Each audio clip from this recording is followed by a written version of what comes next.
Hi, and welcome to another edition of TVSet. Today is March 17th, 2013.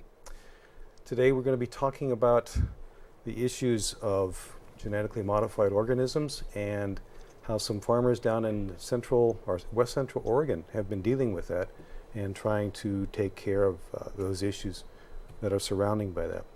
Going to be a heavy topic tonight, lots of stuff, lots of discussion, and so forth. So anyways, co-host Miss Sally, and Jim is in the co-host spot tonight. I'm in the hot seat tonight, so third time in 7 years. Yeah.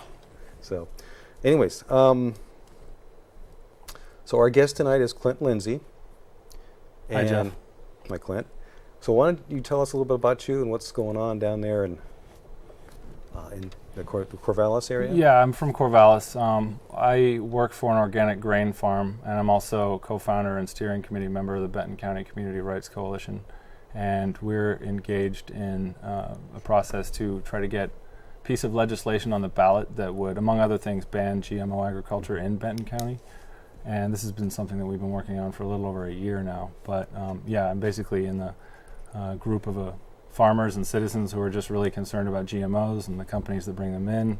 So we're trying to do something about it. Okay. So are there other counties that have had success in banning GMOs? Not in Oregon.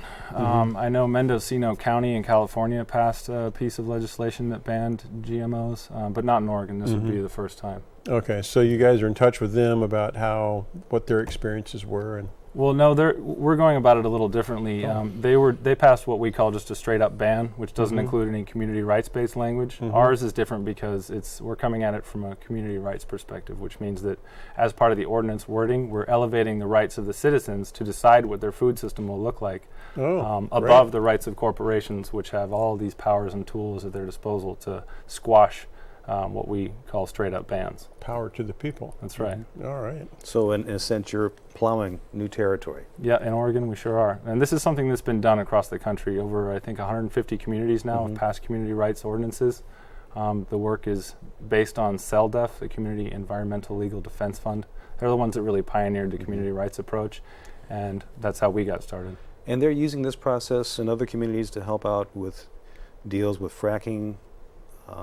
And help me out, what are some of the other issues? Factory farming, water extractions. Right. So for example, Pepsi or Coca-Cola will come in and their water bottling division will say, we're going to buy the rights to all the water, like say in the Trinity Shasta County area of Northern California, and they suck the aquifer dry up there, and then all the farmers and the right, and then the local citizens are out of luck. Out of luck. Yeah. So that was one of the things that they did, and yeah, of course the factory farming. There was a hog farm at some township in Pennsylvania. I can't remember the name, but it was a very small hog farming community, and a very large industrial hog operation wanted to come in, and they used community rights ordinance to ban that from happening. And how big was this hog operation we're talking about? Oh, 10,000 head plus. I mean, I don't know the numbers, but huge. Huge. Much different than what had been going on in that community up till then. So it would have changed the face of the farming system in that community. Okay. It's this whole GMO issue and what you as farmers face, it's really a complicated mess, and so I put together a little video rolling to kind of encapsulate it and give a 10,000 foot view for our viewers so they can kind of get an understanding of it. So if we can go ahead and go with Roland number 1, that Roland would give a real good concise overview, and then we can talk about it from that point on. The last day or two? About 3 days ago I sprayed this. These are Roundup Ready sugar beets. I discovered I got a problem out here, and that is... These are not dying. This is a new weed for us. What that is that's Roundup Ready canola. And Roundup Ready canola isn't growing anywhere in this region. In the springtime we have huge flocks of geese that land in these fields as they're coming out of Canada in the fall, and then of course in the spring, they come back. But I think in the fall, when they're coming from Canada, fed on the canola up there. They're eating canola up in Canada. Passing through them and then dropped here on the... Yep. There's nothing that kills this out of sugar beets, and so I called Monsanto and asked them what I could do about it. They told me hand labor was the only way to get rid of it. You probably don't know about this yet over in Europe, but Monsanto actually was granted a patent on tank mixing. just the process of mixing chemicals together. They know that we're going to have these problems, and they know it's going to take tank mixes of other chemicals with Roundup to control this sort of a problem. And also, of course, you know, our weeds are becoming resistant to Roundup, so we're having to tank mix other chemicals in to control those problem weeds. We've just relied too heavily on Roundup is what's happened, and everybody's been using it in every crop, and the weeds are really quickly adapting and becoming immune. When Roundup Ready crops started to get introduced here back in the mid-90s, as far back as the early 90s, most of these chemical companies stopped putting research into developing new conventional herbicides because they thought everything's going to be Roundup Ready. There won't be a market for this stuff. We're not going to put any money into development. So here we are, you know, 25 years later, and roughly, and we've got this problem. We don't have any herbicides to control some of these weeds, and we're relying on Roundup, and we're starting to have a real mess. The last years that I was growing conventional soybeans, I was trying to grow for Japan, and we were exporting them over there, and they wanted to have pure non-GMO soybeans. And what happened was our beans kept becoming more and more contaminated. And it was getting down to the point where about 50% of our loads were being rejected because of contamination. And we couldn't buy seed that was pure without contamination. The seed company told us straight up, this stuff's going to have some contamination in it. Yep. And and on top of that, the conventional seed no longer was cheap.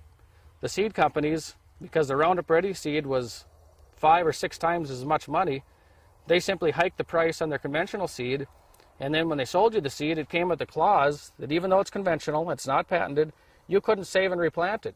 So we were back to paying the high price for the conventional seed. We couldn't sell it into the Japanese market for a premium. We were putting then more expensive conventional herbicides on it. It was a losing proposition. We didn't have any choice but to go back and start planting Roundup Ready crops. There was no choice. That was the only choice. You're trapped into a pattern that you can't get out of. Right. So now we're growing soybeans that instead of paying $6 or $7 or $8 a bushel for seed, we're paying in the $50 to $60 a bushel for the seed. What would you recommend to me as a UK farmer and to other European farmers? Should we go down the route of genetically modified crops, or is it something you think we should avoid doing? Well, I would say, you know, at all cost, avoid doing it. At all costs, avoid doing it. Exactly. 25 years. Well, So 96. genetically modified 96. Yeah, GMO Okay, soybeans so it came out in hasn't- 96. So yeah, it's been a long time, and Yeah. they quickly take over the market, you know. And the company that makes the seed also makes the chemicals that spray on the seed, so they win at both ends. Right. But the farmer in the video mentioned that he felt trapped. Yes. You know, he had fewer and fewer choices. They back you into a corner until you're completely dependent on the company for the seed, for the chemicals. And if you want to get out, sometimes you can't. You're stuck, you know, whether or not you signed a technology agreement, you know. So that's one of the dangers. I mean, these guys are getting backed into a corner. So why don't you explain the technology agreement? When you want to purchase Roundup Ready seed from Monsanto, or when you want to purchase a GMO seed from a company like Monsanto or Syngenta or whoever, they make you sign a technology agreement that says, here are the rules that you have to abide by if you use our seed.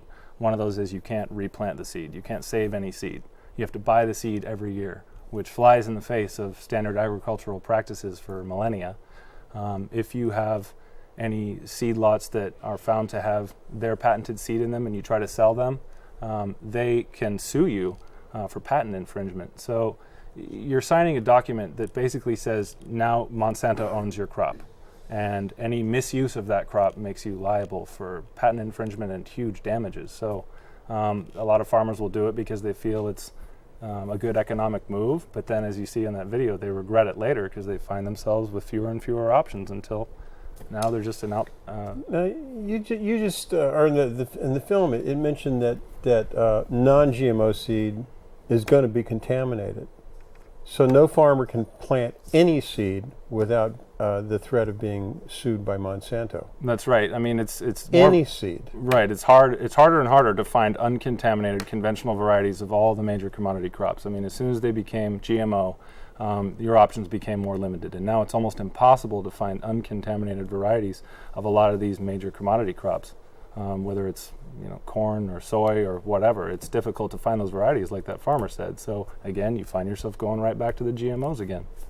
But there must have been some advantage to the GMOs For the GMO companies. for the companies, Yeah, I mean, but not for the farmer. well, initially they said, if you use this seed, you can have bigger yields, you'll use less chemicals, it's the wave of the future, we'll feed the world. And some farmers, I'm sure a lot of farmers found that, hey, this is great, look at these clean fields, I don't have a single weed, wow, this is awesome. But like that farmer just said, he starts getting Roundup resistant weeds, super weeds, so now he can't just use Roundup anymore, now he has to buy more chemicals, which cost even more money, more poisons being dumped in the ground because they don't work anymore. So it may work initially, but long term, it's even more dangerous. So their argument doesn't hold any water. So with this vendor lock-in, have you had, how many has there been groups of farmers saying we want to get out of this? And what type of luck have they had? Well, in the valley, the biggest GMO crop is sugar beets. And back in, I think it was 06, the two big sugar beet companies in the valley, West Coast and Beta, said, we're bringing in GMO sugar beets now. And they said to the growers, either get on board or get out of the business. And within 3 years, over 90% of all the sugar beets grown in the valley were genetically modified. So they weren't even given a choice. And they made this call without informing the growers that are part of the Specialty Seed Association, the guys who are the guardians of the rules of making sure that the seed, the vegetable seed and other specialty seeds grown in the valley remain pure. They didn't tell them until after they'd planted it. Okay, and then they said, hey, we've got this new technology and this is what we're doing now. You need to do this if you want this business. Why don't you go into some of the uniqueness of the specialty seed and the seed that's, or the crop that's grown for seed, the differences between that and the stuff that's grown for food consumption? Sure. Well, I should probably say first, one of the things that's nice about Oregon, we have this amazing growing climate in the valley for growing such a wide variety of plants for seed, not just for fresh market produce, but seed to ship out all over the world so other people can have vegetables too. And so there's an association that was formed, the Willamette Valley Specialty Seed Association, that all their member growers abide by a pinning system, which has, if you have seniority, you get first dibs on a given plot. And if you plant a brassica, then anyone within the exclusion zone around that, I believe it's 3 miles, it depends on the crop. Nobody else can plant a brassica that can cross with that plant within that circle. So they did that to protect themselves and their customers so they could have pure seed. And their markets are absolutely reliant on the pure seed. So anything that comes in that threatens their seed purity with contamination of any kind, GMO or otherwise, and they're up in arms, because that threatens the very core of their business. So what did GMOs do to the purity of the seed stock? Well, like the farmer in the video said, you immediately, if you're contaminated by GMOs, you immediately lose the ability to sell in Japan or the EU, both of whom do not allow the import of genetically modified seeds for food. So right there, you're losing two extremely lucrative markets. So your options are narrowed. So that's one of the biggest reasons. They don't want GMO contamination because it shuts them out of overseas markets. But also, it puts you at risk of being sued for patent infringement if somebody comes on if Monsanto sends an inspector, finds out you've been selling some seed that's contaminated and carries their patented genes, you could be liable. And you could be sued even though a goose or some geese flew over your field and their droppings dropped in there and they couldn't get out what they would consider weed in time before it went to seed. Potentially. Yeah, if you harvest a crop and you didn't know that there was some volunteer GMO plants in there that came from wherever, if it was pollen drift or dropped by a goose or whatever. If you go try to sell that and somebody tests it and it's found to be contaminated, then you're in big trouble. Okay. And so why does Europe not allow GMO seeds? Because they've got they're more forward thinking than we are. They got their heads in the right place. They understand some of the risks that these pose. They didn't just dive right in with both feet like we did here. They're more cautious because there isn't enough, or at the time there wasn't enough science to back up, hey, this is fully safe for human consumption. So they opted for the more cautious route. And you said you had a study that was done in Europe. I do. And surprisingly, there's been very few studies done in the United States. Certainly no long-term about no the safety health effects. Right. of this. Yeah, basically, I have some results from 2 studies. One was done like from 2005 to 2007, and it was basically kind of a single or maybe 1 or 2 generation studies. So if we can bring up slide or image number 1, in this particular study, this was the mortality of rat pups on the first generation. It should be said that this study was done by the European Food Safety Agency and not a U.S. agency, I believe. Is that correct? Just Correct. recently came out. Yeah. Yeah, I don't think this one's the European Food Safety, but I think this You're is getting this one. okay. Well, anyways, what we Who's have here, responsible? what we have here in this country is kind of finger pointing, as this slide shows right there. You can, I mean, it's so classic. Right, and the problem there is that the FDA, Monsanto, USDA, there's this what they call the revolving door. Yeah, the higher ups in Monsanto frequently make it into positions of power in the USDA and FDA, and then they call the shots as to what is safe and what isn't. It's kind of like the fox guarding the hen house. Fox guarding the hen house. Yeah. If we could switch to slide number 2. That would be 01, right? Well, 0. Yeah, this 01. Now let's go to slide number 02, which would be the next one in line. And this shows the mortality on the first day of rat mortality. I think this is the Irma and Escalova study. And basically, scientists noted that baby rats or rats fed GMO diets developed at slower rates, had lower birth weights, looked markedly different than those fed non-GMO diets. And also the high mortality. You're looking at a 50% mortality on the first day of rat pups. That's scary. Yeah, 50%, as where the control group, the mortality was less than 10%. And I think this study confirmed what a lot of people suspected, but there was such a big push from the industry to get these things pushed through that here we are 15, 16 years later. We're still arguing the same thing. Yeah, exactly. It's like the tobacco industry. Yes. So if you go to the next slide real quick, which would be slide 03, this is at 9 days, and you can see the difference between baby rats with mothers fed GMO and non-GMO. The top right is the one fed non-GMO soy, and the bottom left is the ones fed GMO soy. Marked difference in vigor, vitality, and also in mortality too. Then if we go to the next one, 04, this one is at 19 days, and you can see the dramatic differences. The smaller rat is the rat fed the GMO diet, and then the larger rat is the from the control group for the non-GMO diet. So in the show later, will we be talking about how consumers might identify what their risk? Okay, but I'll wait, but I just want to make sure. So why have we not heard about these studies? Yeah, that's a good question. And that's one reason why we're talking about it today is why have we not heard about it? And I guess it does beg the question, why were they in such a huge hurry to get this stuff approved, to push it through? I mean, what is really their agenda?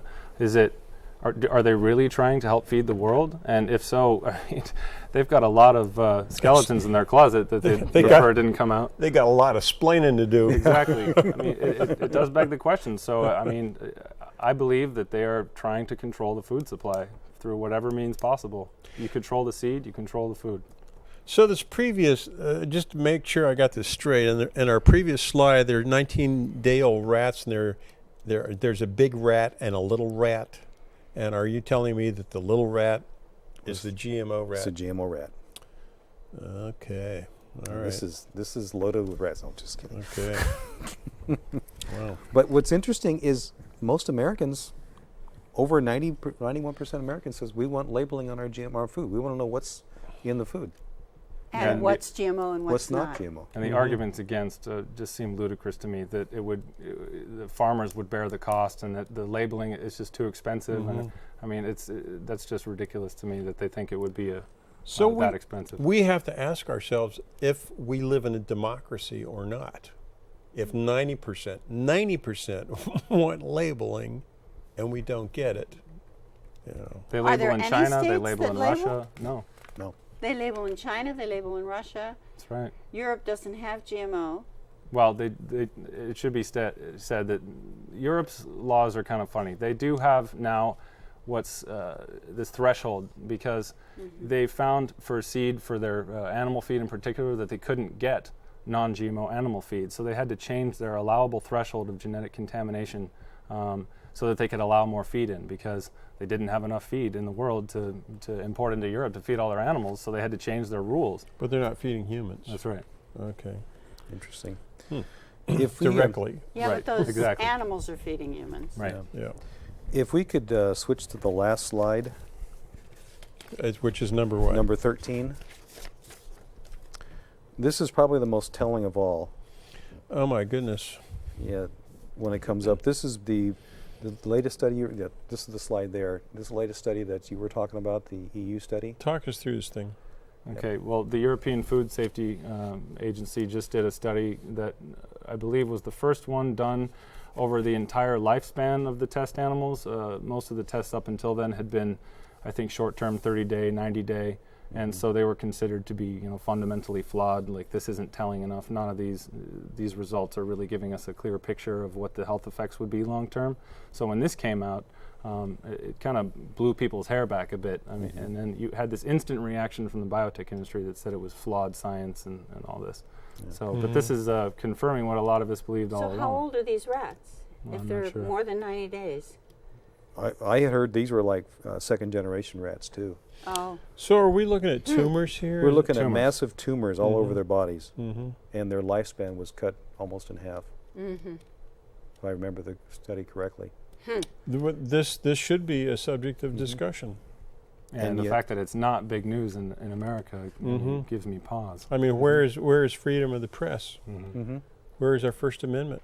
Exactly. Exactly. Why are So- we not talking about this? This is serious stuff.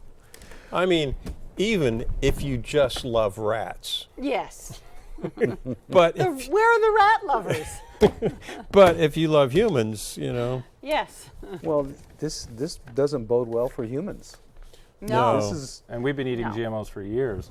And virtually all the processed food on the supermarket shelves has GMOs in it somewhere. I mean, all this GMO corn that's made into all these food additives, GMO soy for soybean oil is in so many foods. I mean, we are inundated with GMO contaminated food. and even that organic soybean milk or soy milk has probably got GMO soy in it. If they do third-party GMO testing, they can guarantee that it doesn't. But one of the rules of being certified organic is that you don't use genetically modified organisms. But depending on the seed, that isn't always a guarantee. I was going to say, how it looks like the contamination is becoming so widespread. Is it now going to become, well, we can't say it's non-GMO, but we can say it only reaches so much of a threshold? Again, it depends on the crop. Some are high risk, like soy. Mhm. Others, you can say it's certified organic and be assured that there is no Okay. possibility of GMO contamination. Okay. okay, I wanted to make sure I heard you right. So you said in order for something to be certified organic, and then did I continue on with that sentence again? You can't use GMO seed or products. I mean, you're not Okay. allowed to use those and maintain your organic certification. Okay, so if somebody has GMO or has organic milk they're selling, does that imply that the cattle were fed on? On a non-GMO diet, right. And there's a dairy farmer I know from Polk County who is a member of Organic Valley Co-op. Mm-hmm. And I was talking with him about the issue because they're under immense pressure now because of GMO alfalfa, which is a major feedstock for their cattle. So they have to test every seed lot. They have to do a lot of testing, which is expensive and time consuming, just to guarantee that the feed they're giving their cattle isn't contaminated. So, I mean, Yeah. up till now, they've maintained that purity and that integrity, but they're under increasing amounts of pressure. And organic food is more expensive, Yes. For now. For now. and so is surgery. That's right. Pay now or pay later. Yeah, exactly. Well, I like your comment, for now. Yeah. It may be that our food, because of I foresee with the GMO issue that we could have a real severe crisis in our food supply, and where organic may, like you say, I'm thinking you're heading in this direction. The organic availability of food, organically available food, would be on a par level with GMO food simply because they can grow more of it. Our current food system is all predicated on cheap energy, and importing food from China in many cases is cheaper than growing something down in Lynn County and selling it in Salem. So those lines are about to intersect soon, hopefully sooner rather than later. But yeah, right now in many cases it is more expensive, but that's because of the cost of energy, Cost and of shipping energy. is so cheap. And we've discussed that many times on this show, the energy issue, Right. or what I call the declining net energy. At some point, it crosses, and then you're going to find then the world changes. Yeah, that drives a lot of how our food system works. Well, let's take a little break and kind of go on a little bit lighter note, maybe. Not necessarily. Well, Is it poem time? It's poem It's time. poem time. Okay. So just to set this poem up, I just found out about this poem within the last day or two, and it's the woman who was reciting this poem is a breast cancer survivor. It's well to know that, and it was just such a heartfelt, fiery poem, and I thought, when we're dealing with issues like this, it's not impossible to be depressed about this stuff. And so here's a woman that has been through a lot, and as you can see, is still pretty full of fire. So if we could go to that roll-in number 2. We've come to be danced. Not the pretty dance, not the pretty pick me dance, but to claw our way back into the belly of the sacred, sensual animal dance. The unhinged, unplugged cat is out of its box dance. The holding the precious moment in the palms of our hands and feet dance. We've come to be danced, not the jiffy booby shake your booty for him dance, but the wring the sadness from our skin dance, the blow the chip off our shoulder dance, the slap that apology from our posture dance. We've come to be danced, not the monkey see, monkey do dance. 1, 2, dance like you. 1, 2, 3, dance like me dance. But the grave robber, the tomb stalker, the tearing scabs and scars open dance, rub the rhythm raw against our souls dance. We've come to be danced, not the nice, invisible, self-conscious shuffle, but the matted hair flying, voodoo mama, shaman, shaken ancient bones dance. To strip us from our casings, return our wings, and sharpen our claws and tongues dance. The shed dead cells and slip into the luminous skin of love dance. We've come to be danced, not to hold our breath and wallow in the shallow into the floor dance, but the meeting of the Trinity, the body, the breath and beat dance, the shout hallelujah from the top of our thighs dance, the mother may I, oh yes you may, take 10 giant leaps dance, the ollie ollie oxen free dance, and that everyone can come to our heaven dance. We've come to be danced, where the kingdoms collide in the cathedral of flesh, to burn back into the light, to unravel, to play, to fly, to pray, to root in skin sanctuary. We have come to be danced. We have come.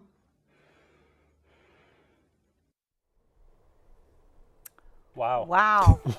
I'll have what she's having. To experience. And she's a cancer survivor. Yes, she is. She is definitely alive. Awesome. I think she's Awesome. learned the meaning of let's experience life. Yes. I like what he Yes. said. I'll have some of what she's having. That's great. Okay. So let's kind of take a little turn here away from the GMOs, because we could, it's a crisis, but what are you folks down in Benton County doing to counteract this, and how are you, describing briefly, how are you beginning to take control of the situation and take control back to the local community? Well, our group, Benton County Community Rights Coalition, formed about a year ago with an eye on passing countywide legislation that would, among other things, ban genetically modified organisms and the associated agriculture from our county. And we did that to protect our food system, which is a locally based food system that's growing every year. And we view it as our duty to do so, because we're all part of this food system. So we felt threatened by this form of agriculture coming in, and we wanted to do something about it. The reason we took the community rights tack is because we met at a talk by Paul Cienfuegos in March of 2012, And he presented us with an option for a type of activism that was new to us. This was not your standard activism, he said. This is a community rights-based approach. And what that means is that we're getting back to the basics of democracy, because what we have is not, we have like you said earlier, a crisis of democracy. The people aren't really able to decide in most cases now, things like as basic as what our food system will look like. So we wrote it with the community rights language, which elevates the rights of nature and the rights of citizens above the rights of corporations to decide what our food system would look like in this case.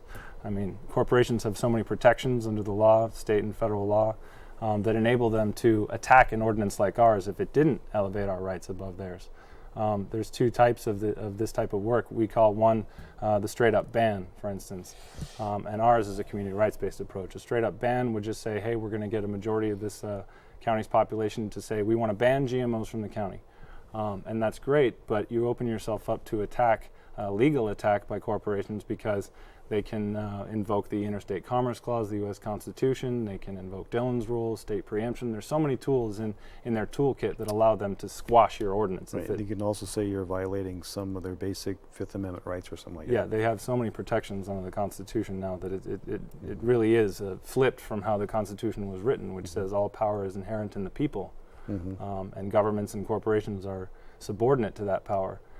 So we're really getting back to the basics of democracy by invoking the people's right to decide. So they're taking we the people out of the toolbox and starting to use it. That's right. So we're stepping outside the standard regulatory box, what CELDF calls the box of allowable activism, which basically means petitioning your legislators, one or two other tools, which ultimately may not be as effective because you're relying on other people to do this work for you.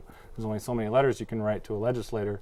Ultimately, they have to decide. Well, we're bringing it back to letting the people decide and making it enforceable so that if it does pass, it'll have the teeth to survive legal challenges. Super. Okay. Super. Great. Was it Thomas Lindsay was down there at the, what meeting, or was that He went to the environmental law conference in Eugene and gave the keynote. And the next day, he came to the Willamette Farm and Food Rights Summit, which was hosted by us, the Benton County Community Rights Coalition. Okay. And he spoke there as well. And he laid it out for everybody. He said, this is why this type of activism doesn't work. You have been shuffled into a very small area of things that you are allowed to do. What do you mean law. by this kind of activism? In the box, sort of playing the regulatory game activism. You mean writing to your congressman? Right. Activism. Okay. Right. They've taken away our sort of choices. I can hear that poet echo in my ear when you said, what kind of activism? It is a dance, believe me. It is a dance. Yeah. So we're trying to step outside that box and say, this is our inherent right. We have an inalienable right to decide what our food system will look like. I mean, it doesn't necessarily have to be food system, but we're using that structure to protect what we hold most dear, which is our food system. Okay. So, well, I have a little video clip that Thomas Lindsay explains some of that, and then for the benefit of our viewers, why don't we play that, and then let that fill in some of the gaps, and we can come back, and then you can further discuss how you folks are taking on his challenge down there in Benton County. So if we can go on with roll-in number 3, please. As for the rights of nature, on environmental law stuff, environmental law has been a failure. The statement I make at conferences, as I did yesterday, was that there's never been an environmental movement in this country.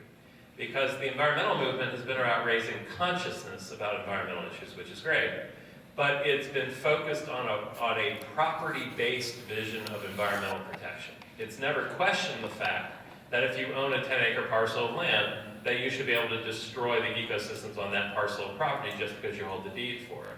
There's no recognition that ecosystems and the natural environment that they have their own independent existence. It's an indigenous value. We're not the white guys that tumbled over it and claimed it as ours. It's been an indigenous value for thousands of years. That nature is something separate. It can't be owned. It's not there for our exploitation. It needs a separate existence. And so beginning in the 70s, some white lawyers, including a law professor at USC and a South African lawyer that we've worked with over the past couple of years, started coming up with this rights of nature stuff, that it was almost like tough love for the human species.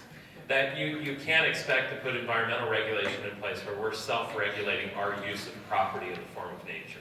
That you actually have to put a structure of law in place in which nature itself has recognized as having certain rights that can be enforced against us when we actually interfere or violate those principles. The first Rights of Nature ordinance was born in a place called Tamacobura, a very conservative rural community in Pennsylvania. They came at it in a much more simple way, which they said, we have rights here, but that doesn't guarantee that we can stop this corporation from coming in. We need to strengthen our position by creating a new rights basis for the streams and rivers here, that we can step into the shoes of those rivers or ecosystems and actually defend them as ecosystems, rather than as our use of those ecosystems. Because generally environmental law has worked as end of the pipe. The damage is caused first, then you try to seek compensation, and compensation is triggered to your ownership and use of the property. So if you're a fisherman and you can't fish anymore, the judge gives you an award of damages equal to the 7 fish that you caught per week. It's all on your use value, your exploitation value of the ecosystem, not as the individual ecosystem itself. The work in Pennsylvania is spread to Ecuador. As part of my talk yesterday, we were brought in to help the Ecuadorians write a new national constitution. That national constitution is the first country's constitution to have rights of nature in it. And we just went through the first enforcement actions to actually enforce those laws. What it means is that the ecosystem, the mountain, the stream, whatever's being damaged, actually becomes the plaintiff. And this is where our brains kind of get turned upside down, because the rights holder is not us and our ability to use it. The rights holder is actually the ecosystem itself. So in Ecuador, that meant the first enforcement case is the Vilcabamba River in a small rural area farming community in Ecuador brought a case as the plaintiff. And folks there stepped into the shoes as a trustee of sorts to actually make that process work. And the judge ruled in favor of the river against a road construction company that was screwing up the river, the course of the river. So it's all brand new stuff. The other stuff people have some kind of handle on. Rights of nature stuff really just tends to blow the neurons right out at times. But it means changing how we do things, because our activism has been unsuccessful in terms of where we sit now versus where we were 40 years ago. Okay, so how have you guys been blowing the neurons out down there? Well, the reaction from the county was one of thinly veiled derision when they read our ordinance and started attacking us in motions and then in court. They said, so they want to give rights to dirt. Okay. And that just was something that they were totally unprepared for. But as Thomas said, we've been approaching this from a fundamentally flawed perspective. I mean, the earth doesn't belong to us. We belong to the earth. And putting that into an ordinance is shocking and novel to the powers that be. And we were laughed at in court. You know, they were having a laugh at our expense because we included that language. This sounds like a real change in thinking. A really, yeah, this is totally out of the box. I mean, this is great. Keep going. This is This is revolutionary. This is revolutionary. It's revolutionary in thinking of the earth, that we are responsible for the earth as opposed to the other way around. Yes, paradigm restoration. Yes. restoration, because we used to think like this. Yeah, The indigenous people did. And it's fine to talk about it, but to actually put it into law is something totally new. So that's what we need, though, to get us out of the hole we've dug ourselves. I mean, look where we are now.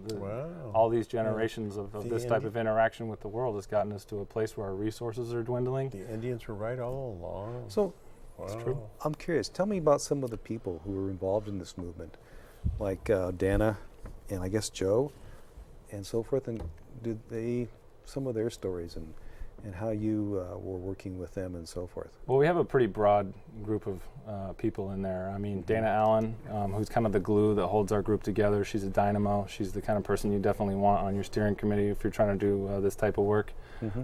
She comes from a farming background. She's a baker. Very involved in the community. Harry McCormick is also on the steering committee and is one of the co-petitioners. He's been an organic farmer for over 40 years. Co-founded Oregon Tilth, the organic certification company, the Corvallis Farmers Market, 10 Rivers Food Web. He's a big player in the local food movement in the valley. Joe Esker is also on our group. He comes from a government background, so he's sort of the one that when we start talking a little crazy, he brings us back to earth. He's like, all right, but these are the challenges we're facing that we have to, and the hoops we have to jump through. So we value his perspective. We've got Shepard Smith. He's a compost and soil scientist farmer. He's been doing that in the Philomath area for a number of years. So there's a pretty broad group of people in our group, and I think we all come from a perspective of that mindset that we are responsible to the earth and to the food system, and we're not here to exploit it. We're stewards. And so it's time to put our money where our mouth is and start thinking in terms of what can we actually do about this that will make this fly and not just be words. So have you had any real successes as of yet? Well, in that we wrote the ordinance and then sent it to the county and went to court to argue over whether it met the single subject requirement or not. Yes, we've had some success. We've learned a lot. We are now at the next stage. We're having to rewrite some of the language of the ordinance to address some of the concerns that were brought up in court. The county attorney did us a favor. He pointed out the holes in our ordinance, so we're fixing them now and we'll reapply. Our goal initially was, and this was kind of pie in the sky, was to get on the ballot for November of 2012. We knew voter turnout would be huge and we wanted to get on the ballot, but we didn't make it. Our ordinance still needed a lot of work. So then the goal was to get on the May ballot, but then we had the court issue come up and there was motions being filed back and forth and a lot of names were being called in the legal briefs. I mean, they compared us to domestic terrorists for wanting to assert the rights of the people. I mean, how dare we? So that really got our dander up. Terrorism. Yeah. Wow. Domestic terrorists and sovereign citizen extremists. Oh. I ask you. Wow, I like that. Sovereign citizen extremist. Yeah. Dana wants a shirt made that says that. So did this motivate you or invigorate you, or did it kind of at first it ticked us off, and then it did. We said, wow, we must be doing something right. To get that kind of opposition or that kind of expletives. So it's become a rallying point, a rallying cry for us. Okay. Are you getting new people joining your cause? Absolutely. We just, like I said a few minutes ago, hosted that summit, the Willamette Farm and Food Rights Summit, and what began as just Benton County doing the rights-based work has grown to now 4 counties. So we're trying to get this turned into a movement that's going to force people to take us seriously and take a look at this. In 25 words or less, what would you say, or maybe a little more, but what would you say to a stiff-necked farmer to convince him that, to suggest that what you're doing is in his interest? Well, I would ask him what kind of a world he wants to pass down to his kids and to his grandkids, and ask him, deep down, do you really believe that what you're doing right now is the best thing for you, your children, and your children's children? And if he can look me in the eye and tell me without blinking that he believes it is, well, then I've got a lot more work to do to convince him. But if you get a lot of people to ask themselves those serious questions, they realize that our system is broken. Well, it's working, but not for us. So we need to change the way that works if we're going to dig ourselves out of this hole and have a healthy food system and a healthy population. And to a consumer who is not aware of these issues but does vote, what would you say? I would say that food is everybody's business. I mean, we all eat at least 3 times a day, right? So knowing where your food comes from, how it's produced, is a critical part of being a responsible citizen now and moving forward. I mean, this is something that's getting really big now. People in greater numbers are saying, that's right, I am responsible for this. I'm not just a mouthpiece eating whatever comes at me. I need to take part in this as an active consumer instead of just being a receiver. In Pennsylvania, which is where you were talking about, they're passing this, the rights of the rivers, etc. In Pennsylvania, they have a history of the Pennsylvania Dutch and the Amish who believed that the soil needed to be better for their children and for their children's children when they left it. And so they were organic gardening before there was such a thing as organic. Right. And so what kind of a history do we have here in Oregon? I'm unfamiliar with the history of farming in Oregon. Do we have some kind of history like that which supports, and I mean in the European side of things, not, Chief Joseph or whomever, but so do we have some history? Yeah, we're pretty lucky here. We have a hotbed of forward-thinking farmers and consumers, and not just natives, but people that have come from all over the country. And I know a number of young farmers that came to Oregon because they felt that was the best place for them to have the kind of farm that they dreamed of, that was part of this local food system where everybody was involved and everybody knew their farmers, and a lot of people want to be a part of that. So yeah, we are very lucky here that we have that group of people here. But I would say that this type of thinking and this type of farming, organic farming in particular, is not so much revolutionary as it is a throwback. Yes. Because before industrial farming became the norm, post World War II, virtually everybody was organic farmers. You know, they were forced to use methods like crop rotation and all these other organic methods that we use, because there were no pesticides and herbicides made by chemical companies that also were selling them patented seed. So this is, like I said, less a revolution than a throwback. But I'm proud to say that we have here the kind of population that can pull it off. And if we can pull it off here, then we can set a really good example for the rest of the country. That's great. That's inspiring. It is inspiring. So, Jim, you mentioned that you'd like to know, or you were talking about how can we identify GMO and non-GMO food in the supermarket? Yeah. You know, I mean, these pictures of these rats here. I mean, this is pretty alarming stuff. I didn't really look at this before the show, and this is pretty startling. And this is stuff that we should be discussing, and we are on the show. But it should be. These discussions should be showing up in mainstream TV and mainstream newspapers if they are actually serving the people. And if they're serving the people, I think that I would like to know from you, I don't know if you know or not, but if someone is entering a grocery store and they want to buy food that would be, that they could feel safe, would be good for their families, for their children, for themselves, you know, how would you suggest that they go about selecting? A couple rules of thumb: buy organic whenever possible, buy local, go to your farmer's market. If you can't pronounce it, don't eat it. Great. You hear that, Jeff? That stuff you put in your in your whatever it is, your creamer stuff. Yeah. This guy, exactly. He's the worst. I know. I have a few bad habits, a few vices to work on. So those are a couple big things. I mean, but getting to know your growers. I mean, going to your farmer's market, meeting the growers. I mean, that is an awesome way to get in touch with the food supply and how it's made. And everybody likes to go and meet the guy that grew your vegetables or grew the wheat that was milled into the flour that you're now eating. I mean, they love that stuff. Yeah. Connecting with where your food is produced is huge. Yeah, I really like that. And you know, people take and it's rightly so. They take their democratic responsibility seriously and go and vote. But then they think it stops there. It's every day. Every day you spend money is a vote. The price of freedom is eternal vigilance. Hey. Yes. Truly. So yes, I mean, it is. This is a perfect example. I mean, what would happen if we just kept going to the grocery store, buying our food, thinking, hey, I'm living a good, clean life here. Well, this is what's going on behind closed doors in the corridors of power. They're making decisions that aren't just affecting how we vote, they're affecting how we eat. But when somebody is going to go buy something, where on that package do they look to find out if it's GMO or not? Well, right now there's nowhere. Nowhere? We have no labeling requirements. In the world? In this country. In this country? country? Said organic. Well, that's one way.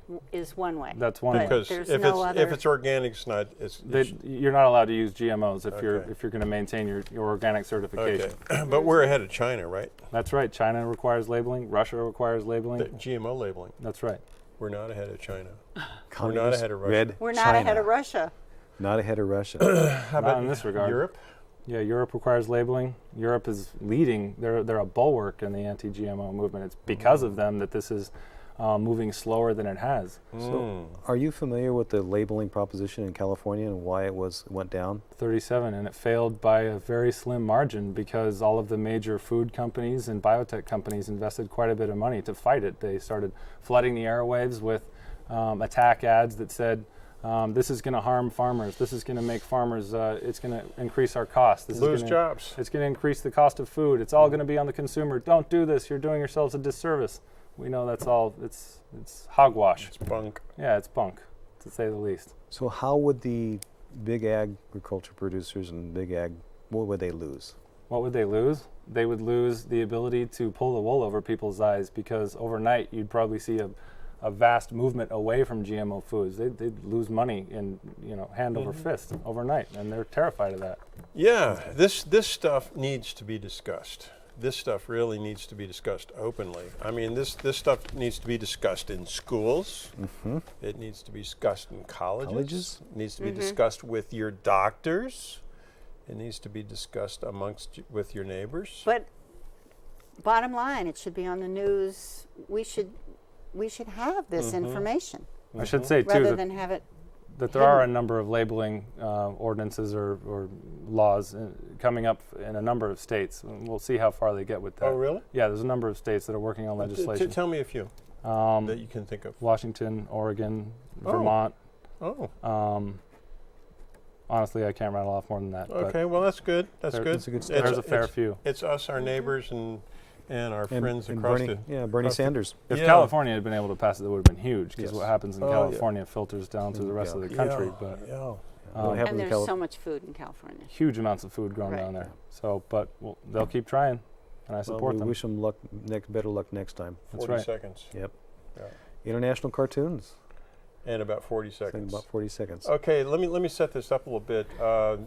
I chose for the cartoons here. I chose specifically cartoons about Hugo Chavez since he passed from the scene, and of the cartoons that I brought in, some of them were very anti-Chavez, and some of them were very pro-Chavez, and some of them were sort of on the edge. So you'll be able to pick those out as we watch these. So. You want to wish them to come back? Yeah. We got about 10 seconds. Thank you, Clint. Thanks for having me. You're welcome to come back anytime. Thank you. Roll them. Cartoons.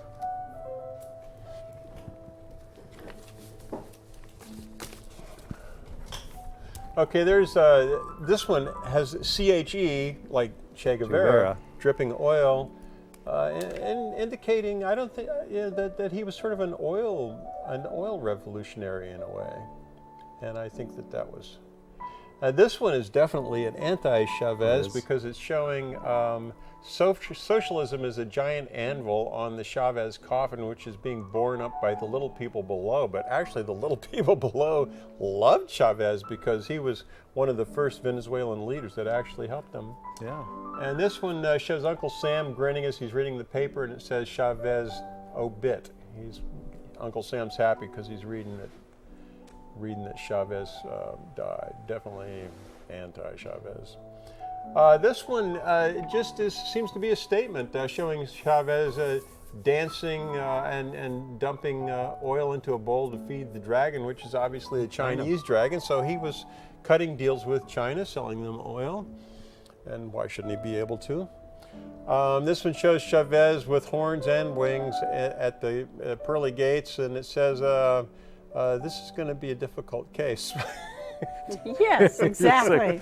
Love him or hate him, but he was a guy who could stand up to the corporations. Yeah, and this is definitely, this is by a Brazilian cartoonist, and it shows Uncle Sam as a buzzard counting down the seconds until Chavez passes from this realm.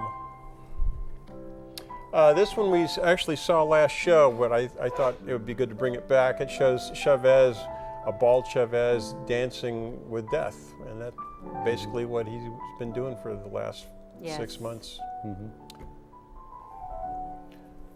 This one, a very nice picture of Chavez, but it shows an oil derrick on his hat, and where it might show Marx if he were a communist. He was able to use it all to benefit the people.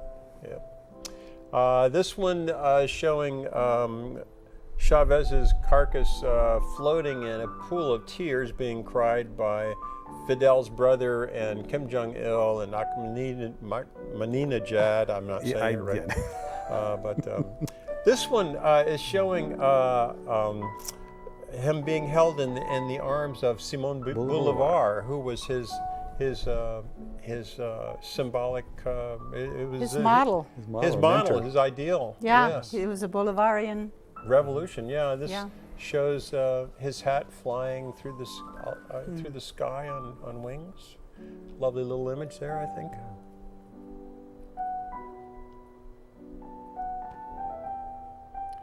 And this one shows Chavez in heaven giving a hug to Bolivar, and Bolivar saying, as far as I can tell, hello, and Chavez is saying, Comandante, my commander. This one is a very peculiar one. It's sort of modeled after a very famous surreal painting, but it's Chavez's face in the surreal painting. I don't know what the meaning is, but it's quite an interesting image. This one showing Chavez trying to hold on to the switch, and it says power, but on the switch itself you can kind of see a death head, and so it's.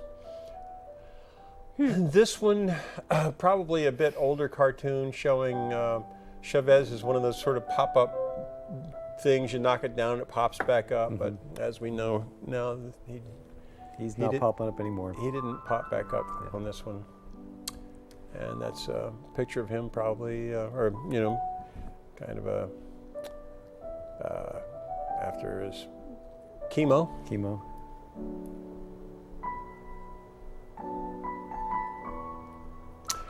And this would be the last one. Shows Chavez waving goodbye as he marches into the pages of history. Amazing. I'll never forget the time he spoke at the UN after Bush, and he came up. He says, I smell the smell of sulfur. Yeah.